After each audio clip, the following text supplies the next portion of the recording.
How to download YouTube music to phone gallery. Welcome to our video.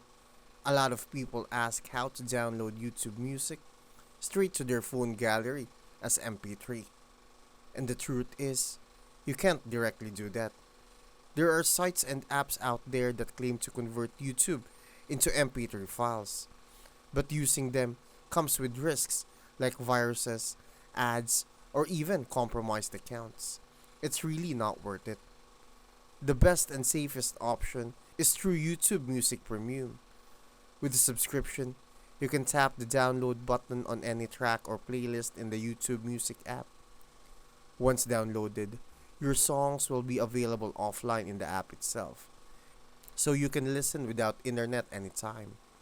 While they don't appear as raw MP3 files in your gallery, this is the official and secure way to enjoy your favorite music on the go. And that's the most reliable method to get YouTube music onto your phone. Thank you for watching, and make sure to subscribe for more useful content.